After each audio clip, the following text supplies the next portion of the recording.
Hello class eighth बेटा, chapter number 3 materials in daily life को continue करते हैं। और आज इस चैप्टर के पार्ट 2 में हम आपको नेक्स्ट पोर्शन पढ़ा रहे हैं। जितना हमने आपको पहले पढ़ाया था उससे आगे का पोर्शन कवर कर रहे हैं और आज इस चैप्टर का रीडिंग को हम कंप्लीट कर देंगे। आई सजेस्ट यू कि वीडियो को आप बहुत अच्छे से देखिएगा जिससे आपको मीनिंग समझ में आ जाए। कंप्लीट चैप्टर का जितना अच्छा सा मीनिंग आपको समझ में आ जाएगा, आप एक्सरसाइज को ईजिली कर पाएंगे। तो चलिए स्टार्ट करते हैं। और फर्स्ट हमारा जो टॉपिक है वह है अदर फाइबरस मटेरियल्स। चलिए अदर फाइबर मटेरियल के बारे में पढ़ते हैं। Cotton, jute and wool are natural fibre. Cotton, jute and wool natural fibres होते हैं। Fibrous cotton, fibrous cotton is mostly used for making cloth of various kinds. जो fibrous cotton होता है वो मोस्टली यूज़ किया जाता है मेकिंग ऑफ वेरियस काइंड, है ना, जो हमें कपड़े की अलग अलग वैरायटी होती हैं उनको बनाने के लिए। Jute is used mainly for making gunny bag, shopping bags etcetera. Jute हम यूज़ करते हैं गनी बैग, शॉपिंग बैग्स बनाने के लिए। Silk fibre is use for weaving silk cloth. Silk fibre को सिल्क का कपड़ा बनाने के लिए, बुनने के लिए यूज़ करते हैं। And wool is use for making woollen cloth such as sweater, caps, blankets etcetera, है ना। तो जो हम वूल है उसका यूज़ करते हैं वूलन कपड़े बनाने के लिए, जैसे स्वेटर है, कैप है, ब्लैंकेट है, कारपेट है। Rearing of silk worm is called sericulture. Silk worm का रियरिंग करना क्या कहलाता है? सेरिकल्चर कहलाता है। Now comes on the next topic, plastic. Plastic क्या होता है चलिए देखते हैं। A material which can be easily moulded into desired shape on heating is called plastic. एक ऐसा मटेरियल जिसको हीट करने पर अपनी डिज़ायर के अकॉर्डिंग, इच्छा के अकॉर्डिंग हम क्या कर सकते हैं, कोई भी शेप में ढाल सकते हैं, उसे हम प्लास्टिक कहते हैं। प्लास्टिक आर सिंथेटिक यानी मैन मेड पॉलीमर। प्लास्टिक क्या होता है? सिंथेटिक पॉलीमर होते हैं, ठीक है। रॉ मटेरियल फॉर प्लास्टिक की बात करें तो क्या होता है चलिए देखते हैं। Material product such as ethane, propane, benzene, toluene etcetera. ये जो पेट्रोलियम प्रोडक्ट बताए बेटा, इनके नाम बताए हमने, एथेन, प्रोपेन, बेंजीन, टॉलुइन, ये सब क्या हैं? Are the raw material for the plastic. ये प्लास्टिक बनाने के लिए रॉ मटेरियल का काम करते हैं, है ना, यूज़ किए जाते हैं। These materials are either directly polymerise, या तो कुछ मटेरियल इनमें से ऐसे हैं जो डायरेक्टली पॉलीमराइज करा दिए जाते हैं, और first converted into stable monomer, या पहले उसको मोनोमर बनाते हैं, है ना, केमिकली मोनोमर्स, यानी कि उसका जो सिंगल जो उसको पहले अवस्था होती है मोनोमर्स कहलाती है, उसके बाद की, है ना, आगे की बढ़ती चली जाती हैं। फिर बाद में कई सारे मॉलिक्यूल्स जब एक साथ ऐड होते हैं, कई सारे, है ना, उसका पोर्शन मिलता है, तब वो पॉलीमर्स बनता है। तो सुटेबल मोनोमर्स बना देते हैं पहले तो, है ना, chemically, and then polymerise to form plastic. तब उसका पॉलीमराइजेशन करते हैं प्लास्टिक बनाने के लिए, ठीक है। चलिए काइंड्स ऑफ प्लास्टिक। जब प्लास्टिक के काइंड्स क्या क्या होते हैं उनके बारे में बात करते हैं। पहला होता है थर्मोसेटिंग प्लास्टिक। थर्मोसेटिंग प्लास्टिक और थर्मोप्लास्टिक, ये कौन कौन से होते हैं चलिए इनके बारे में। थर्मोसेटिंग प्लास्टिक्स कौन कौन से क्या होती है?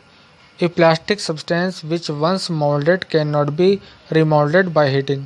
एक ऐसी प्लास्टिक जिसको एक बार अगर हम मोल्ड करते हैं तो उसको दोबारा मोल्ड नहीं कर सकते हीट करने पर, वो थर्मोसेटिंग प्लास्टिक होती है। जैसे Bakelite, melamine, okay, formaldehyde are the thermosetting plastic. ये थर्मोसेटिंग प्लास्टिक के क्या हैं? एग्जाम्पल्स हैं। Cabinet of radio, television, telephone sets, water tank are example of thermosetting plastic. तो ये जो हमारे रेडियो होते हैं उनकी कैबिनेट है, उनके कवर हैं, टेलीविज़न के कवर हैं, है ना, टेलीफोन सेट्स हैं, वाटर टैंक बनाए जाते हैं, ये सब एग्जाम्पल हैं थर्मोसेटिंग प्लास्टिक के, okay. Thermosetting plastic are suitable for making handles of kitchen utensils है, ओके। तो जो हमारे किचन यूटेंसिल्स होते हैं, यानी किचन के बनाने के बर्तन होते हैं, किचन में यूज़ करने वाले बर्तन जो होते हैं उनको थर्मोसेटिंग प्लास्टिक से बनाया जाता है, वो सुटेबल होते हैं। अब बात करते हैं थर्मोप्लास्टिक की। A plastic which can be mould and reuse, है ना, by giving desired new shape. हम एक ऐसी प्लास्टिक के बारे में बात करते हैं जिसको हम रीयूज़ कर सकते हैं, दोबारा शेप में चेंज कर सकते हैं, न्यू शेप बना सकते हैं। तो वो क्या होती है, वो प्लास्टिक होती है बेटा थर्मोप्लास्टिक। जैसे PVC, polystyrene, nylon, polythene are some common examples of thermoplastic. ये कॉमन थर्मोप्लास्टिक होती है। Thermoplastic are good for making pipes etcetera. Thermoplastic जो होती है वो अच्छी रहती है पाइप एक्सेट्रा बनाने के लिए। और नीचे एक टेबल दे रखी है बेटा, डिफरेंस आपको दोनों में बताया है ना। Thermosetting plastic are the polymer in which chains get highly crossed linked on heating. Thermosetting जो प्लास्टिक होती है ये पॉलीमर होते हैं, है ना। इसमें चेन्स होती है जो मॉलिक्यूल्स के ऐड होने की, वो क्या होती है, हाईली क्रॉस लिंक्ड होती है हीटिंग कर, है ना, हीटिंग की वजह से। और यहाँ पर थर्मोप्लास्टिक में thermoplastics are long chain polymer. ये लॉन्ग चेन पॉलीमर होते हैं विद नो क्रॉस लिंकिंग, इनकी क्रॉस लिंकिंग नहीं होती है ना। Heating also does not produce any cross linking between the chains.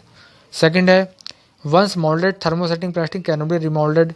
एक बार मोल्ड करने पर थर्मोसेटिंग को हम दोबारा मोल्ड नहीं कर सकते, लेकिन थर्मोप्लास्टिक को रिमोल्ड कर सकते हैं। रिमोल्ड हो सकते हैं के बाद हमारे पास क्या क्या चीज़ होती है, polythene, PVC, polystyrene, nylon, polyester etcetera, है ना। तो ये एग्जांपल्स भी दे रखे हैं। कैरेक्टरिस्टिक्स ऑफ प्लास्टिक, क्या क्या कैरेक्टरिस्टिक्स होती हैं, क्वालिटी होती हैं प्लास्टिक की, वो ज़रा जान लेते हैं। टफनेस एंड टेंसाइल स्ट्रेंथ, उसके बारे में बात करते हैं। टफनेस होती है, मजबूत होती हैं। Plastic very in their tensile strength from material to material. अलग अलग मटेरियल में प्लास्टिक की जो टेंसाइल स्ट्रेंथ होती है वो अलग अलग होती है। Plastic have much less toughness as compare to the metals and alloy like steel. Plastic में मच लेस टफनेस, कम टफनेस होती है किससे, अगर हम मेटल या एलॉय लाइक स्टील इससे हम क्या करें, कंपेयर करें, तो उसमें टफनेस कम होती है। Light weight, plastic are much lighter in weight as compare to the wood metals. अगर हम कंपेयर करें वुड और मेटल से प्लास्टिक की, तो प्लास्टिक कम वेट वाली होती है, ठीक है। थर्ड है chemical reactivity, plastic are not affected by acid and alkalis. Plastic जो है एसिड और एल्कलीज से क्या होती है, अफेक्ट नहीं होती है। Natural polymer such as cotton, wool etcetera are damage by acid and alkalis. जो नेचुरल पॉलीमर होते हैं कॉटन, वूल एक्सेट्रा, ये एसिड और एल्कलीज से क्या होता है, डैमेज हो जाते हैं। अपीयरेंस के बारे में बात करेंगे।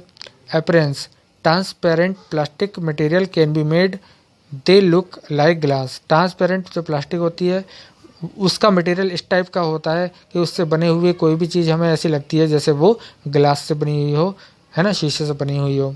Plastic can be coloured in any colour, plastic को हम किसी भी कलर में रंग सकते हैं। गिवन एनी शेप, कोई भी शेप दे सकते हैं। And are use for making large variety of household product, और हम घर के घरेलू उपयोग के बहुत सारे प्रोडक्ट्स उससे बना सकते हैं। उसके बाद है weather resistance, plastic are not biodegradable. Plastic biodegradable नहीं है, दैट्स वाई, इस वजह से they do not change with weather, वो वेदर की वजह से चेंज नहीं होती। Like natural fibres cotton and wool, जैसे नेचुरल फाइबर हमारे कॉटन और वूल अफेक्टेड होते हैं, वाटर से ख़राब हो जाते हैं, लेकिन प्लास्टिक वेदर की वजह से ख़राब नहीं होती है। थर्मल कंडक्टिविटी के बारे में बात करते हैं।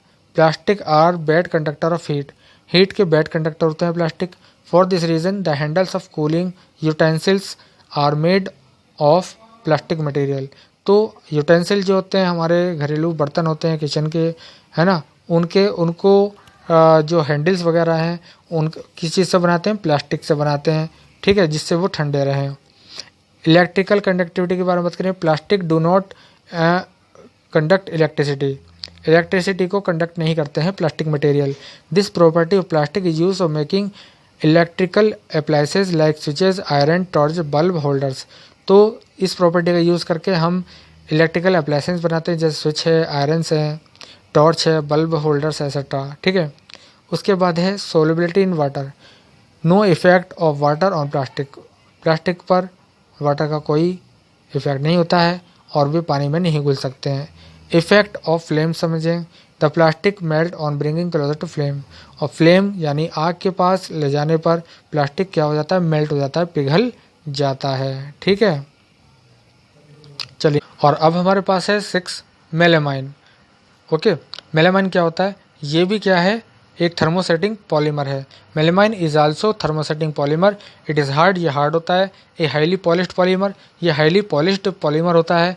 और किस काम आता है, use for making unbreakable kitchen ware, ना टूटने वाले जो हमारे किचन वेयर होता है ना, वो किचन के जो आइटम्स होते हैं उनको बनाने के काम आता है।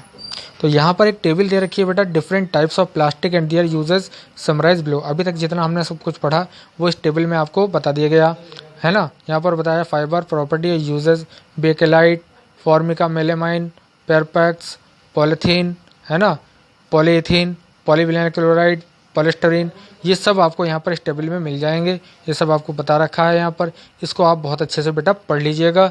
सब कुछ जितना हमने पढ़ाया वो सब इसमें बहुत कुछ आएगा, कुछ नई चीज़ भी इसमें हो सकता है ऐड हुई हो, इसको आप बहुत अच्छे से रीडिंग कर लीजिएगा। चलिए, plastic and environment, next topic पढ़ते हैं। Plastic is a non biodegradable, plastic एक नॉन बायोडिग्रेडेबल है। It means it takes many years to decompose, इसका मतलब यह है कि इसको बहुत साल लगते हैं डिकम्पोज होने में।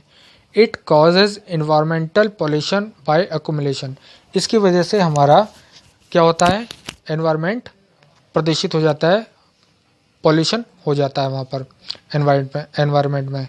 The pollution cause by plastic can be reduce, plastic से होने वाले पॉल्यूशन को हम रिड्यूस कर सकते हैं। किस तरह से कर सकते हैं, reducing the uses of plastic, plastic का यूज़ कम कर दें। Recycling of use plastic and reuse it, जो हम प्लास्टिक यूज़ करते हैं उसको रिसाइकिल करें और उसको दोबारा यूज़ किया जाए। ठीक है, उसके बाद कंजर्वेशन एक्शन देखते हैं। The plastic pollution is a serious problem and prompt action is required such as, plastic pollution एक सीरियस प्रॉब्लम है और इस पर हमें गंभीरता से विचार करना चाहिए, एक्शन लेना चाहिए। क्या क्या चीज़ें हैं देख लीजिए। Warning label should be printed indicating danger of plastic pollution on plastic wrappers and bags, and shoppers should be encouraged to use their own cotton bags and recycled paper bag। देखिए, जो ये हमारे बैग्स होते हैं plastic के, उसके ऊपर pollution की एक वार्निंग लिखी होनी चाहिए, है ना। जो रैपर्स होते हैं उनके ऊपर क्या एक वार्निंग प्रिंटेड होनी चाहिए। ठीक है, और जितने हमारे शॉपर्स वगैरह होते हैं उनको भी इंकरेज करना चाहिए अपने आप से कि कॉटन का बैग यूज़ करें या रिसाइकिल पेपर बैग यूज़ करें। ठीक है, the plastic should be less use in packaging, packaging करने के लिए प्लास्टिक का यूज़ कम करना चाहिए। It is usually thrown away immediately, है ना, which causes blockage of drains and sewer lines.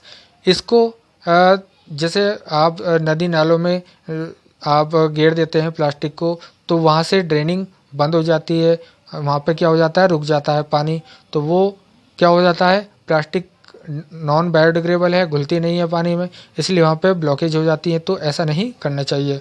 ठीक है, reproduce percolation of water into soil, हमें प्रिकॉलेशन करना चाहिए, रिप्रोड्यूस करना चाहिए वाटर का सॉइल के अंदर। ठीक है बेटा, और लास्ट में बेटा लास्ट पैराग्राफ है हमारा, we should develop the habit which are environmentally friendly. Environment friendly means environment के प्रति हम क्या रहें, फ्रेंडली रहें, हमें चिंता होनी चाहिए अपने एनवायरमेंट की। तो ऐसी आदतें हमारे अंदर डेवलप होनी चाहिए। Say no to plastic bag, तो प्लास्टिक बैग को हमें क्या करना चाहिए, यूज़ नहीं करना चाहिए। Because they are non biodegradable, तो वो क्योंकि नॉन बायोडिग्रेडेबल होते हैं। We should always take cotton carry bag, है ना, हमें कैरी करना चाहिए कॉटन बैग को, जूट बैग को, वाइल गोइंग फॉर शॉपिंग, जब हम शॉपिंग के लिए जाते हैं। We should encourage the shopkeeper, हमें शॉपकीपर्स को इनकरेज करना चाहिए to deliver the goods in the paper bag, कि वो हमें पेपर बैग में जो है सामान दें, विच आर बायोडिग्रेडेबल, जो बायोडिग्रेडेबल होते हैं। तो बेटा चैप्टर की रीडिंग कंप्लीट हो चुकी है, इसके कुछ क्विक रिव्यूज़ हैं, आप इसको भी पढ़ लीजिएगा, बहुत इसमें से क्वेश्चंस के आंसर आपको मिल जाएंगे और ये लर्न करने के लिए भी बहुत ज़्यादा इम्पॉर्टेंट है, तो इसको भी आप देख लीजिएगा। ओके, तो बेटा रीडिंग कंप्लीट हो गई है और नेक्स्ट हम आपको इस कंप्लीट चैप्टर की एक्सरसाइज जो है पीडीएफ की हेल्प से प्रोवाइड करा देंगे सॉल्यूशन। ठीक है, तो आप इस चैप्टर के जो भी डिफ़िकल्ट टर्म्स हैं वो फाइंड आउट करेंगे, इस चैप्टर को कई बार रीडिंग करेंगे। ओके बेटा, कोई डिफ़िकल्टी हो तो आप व्हाट्सएप ग्रुप पे हमें मैसेज कर दीजिएगा। तो बस आज के लिए इतना ही।